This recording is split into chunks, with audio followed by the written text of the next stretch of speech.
आज हम क्षितिज के चंद्रग्रहण से लौटती बेर नामक कविता पढ़ेंगे, जिसके रचयिता केदारनाथ अग्रवाल जी हैं। केदारनाथ अग्रवाल का जन्म उत्तर प्रदेश के बांदा जिले के कमसिन गांव में सन 1911 में हुआ। इनकी शिक्षा इलाहाबाद और आगरा विश्वविद्यालय से हुई। केदारनाथ अग्रवाल पेशे से वकील रहे। उनका तत्कालीन साहित्य आंदोलनों से गहरा जुड़ाव रहा है। सन 2000 में उनका देहांत हो गया। नींद के बादल, युग की गंगा, फूल नहीं रंग बोलते हैं, आग का आईना, पंख और पतवार, हे मेरी तुम, प्यार मार की थापे और कहे केदार खरी खरी, इस प्रकार की उनकी बहुत सारी काव्य कृतियाँ हैं। उनकी सभी काव्य कृतियों में प्रकृति से वर्णन उल्लेख मिलता है। प्रकृति वर्णन के वो बहुत ही प्रमुख कवि रहे हैं।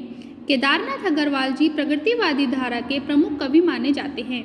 जन सामान्य का संघर्ष और प्रकृति सौंदर्य उनकी कविताओं का मुख्य प्रतिपाद्य है। उनकी कविताओं में मानवीकरण अलंकार भरपूर मिलता है। केदार कविता की भाषा को लोक भाषा के निकट लाते हैं और ग्रामीण जीवन से जुड़े बिंबों को आत्मीयता के साथ प्रस्तुत करते हैं।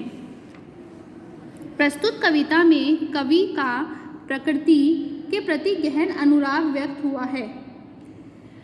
वह चंद्रग्रहण नामक स्थान से लौट रहे हैं। कौन लौट रहे हैं? केदारनाथ अग्रवाल जी। और लौटते हुए उसके किसान मन को खेत खलिहान एवं उनका प्राकृतिक परिवेश सहज आकर्षित कर लेता है।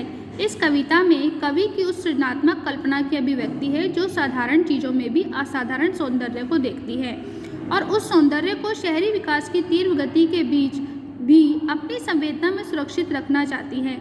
यहाँ प्रकृति और संस्कृति की एकता व्यक्त हुई है। इस कविता में कवि केदारनाथ अग्रवाल जी ने प्रकृति से संबंधित सभी सुंदर मनोभावों का बहुत ही सुंदर वर्णन किया है और उनकी इस कविता में मानवीकरण अलंकार भरपूर मिलता है। चंद्रग्रहण से लौटती बेर। देख आया चंद्रग्रहण, देखता हूँ दृश्य अब मैं, मेड़ पर इस खेत की बैठा अकेला, एक बीते के बराबर यह हरा ठीक ना चला, बांधे मुरैठा शीश पर छोटे गुलाबी फूल का, सजकर खड़ा है पास ही मिलकर उगी है, बीच में अलसी हटीली, देह की पतली कमर की है लचीली, नीले फूले फूल को सिर पर चढ़ाकर कह रही जो छुए यह दू हृदय का दान उसको, और सरसों की न पूछो हो गई सबसे सयानी, हाथ पीले कर लिए हैं ब्याह मंडप में पधारी, फाग गाता मास फागुन आ गया है आज, जैसे देखता हूँ मैं स्वयंवर हो रहा, प्रकृति का अनुराग अंचल हिल रहा है। इस वजन में दूर व्यापारिक नगर में प्रेम की प्रिय भूमि उपजाऊ अधिक है और पैरों के तले है एक पोखर, उठ रही इसमें लहरियाँ, पोखर मतलब तालाब, उठ रही इसमें लहरियाँ, नील तल में जो उगी है घास बूरी, ले रही वह भी लहरियाँ, एक चांदी का बड़ा सा गोल खंबा आँखों को है चकमकाता है, कई पत्थर किनारे पी रहे चुपचाप पानी, प्यास जाने कब बुझेगी, चुप खड़ा बगुला डुबाए टांग जल में, देखते ही मीन चंचल ध्यान निंद्रा त्यागता है, चट दबाकर चोंच में नीचे गले के डालता है, एक काले माथुर वाली चतुर चिड़िया श्वेत पंखों के झपाटे मार फौरन टूट पड़ती भरे जल के हृदय पर, एक उजली चटुल मछली चोंच पीली में दबाकर दूर उड़ती है गगन में, ओ यही है भूमि ऊंची जहाँ से रेल की पटरी गई है, ट्रेन का टाइम नहीं है मैं यहाँ स्वच्छंद हूँ,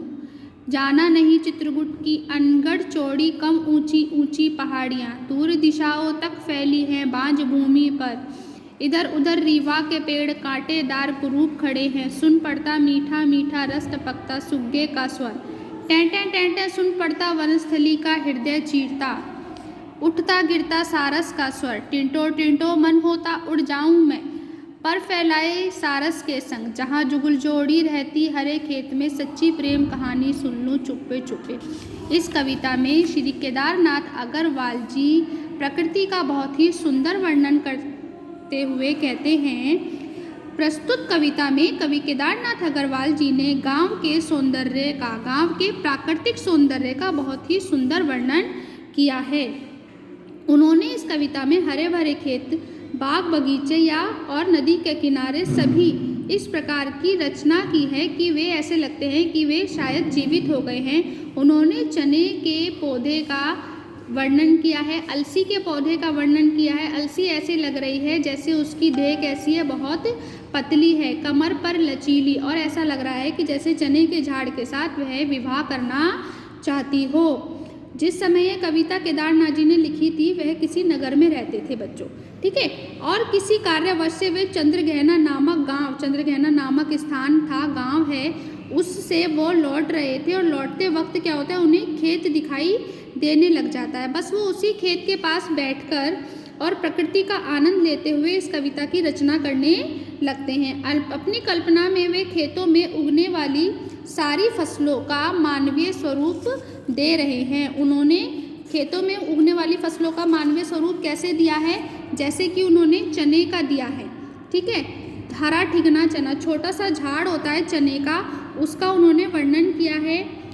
उन्होंने कहा है कि इतनी सुंदर लग रहा है वो चने का झाड़, उसके सिर पर मुरेठा शीश पर ऐसा लग रहा है कि जैसे उसने अपने गुलाबी रंग की पगड़ी अपने सिर पर बांधी हुई है, और उसी के पास क्या उगी हुई है, अलसी। और अलसी की देह कैसी है, बहुत पतली है, कमर कैसी है, बहुत लचीली है, और उसके सिर पर कैसा फूल है, उसके सिर पर नीले रंग का फूल है।